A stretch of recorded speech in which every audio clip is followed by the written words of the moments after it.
Новые больницы, торгово-логистический центр и строительство многоквартирных домов в Среднеколымском Улусе продолжается работа по развитию района.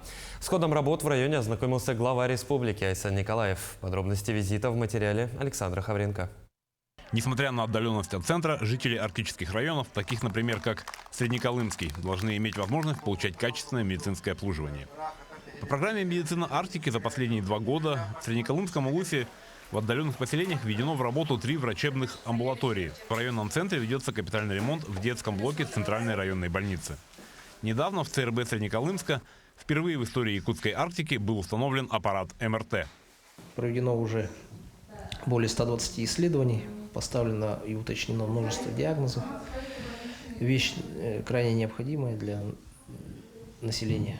Только ради томографа наши пациенты ездили в город Якутск и в другие города, чтобы там обследоваться. А сейчас эта необходимость отпала. Снабжение Арктики продуктами и товарами первой необходимости – также важный вопрос в развитии региона. Если раньше свежие фрукты и овощи в арктические районы завозились малыми партиями из-за сложности хранения, то недавно в районе был введен в эксплуатацию торгово-логистический центр с овощехранилищем вместимостью до 200 тонн овощей и фруктов. В начале сентября поступят социально значимые продукты, примерно где-то 300 тонн.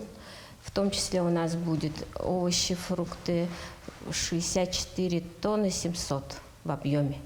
В этом новом здании мы должны принять. Потом в зимник уже будет поступать тоже обновление, чтобы свежести были всегда поступали. Среднеколымск стал единственным городом в республике, который выиграл конкурс среди малых городов и поселений на благоустройство общественных территорий. Благодаря победе в конкурсе в городе реконструирована центральная площадь, которая теперь стала центром притяжения всех среднеколымцев. В городе по ряду причин программа по переселению из ветхого и аварийного жилья началась с опозданием. Но, тем не менее, в 2023 году для переселения началось строительство 4 многоквартирных домов.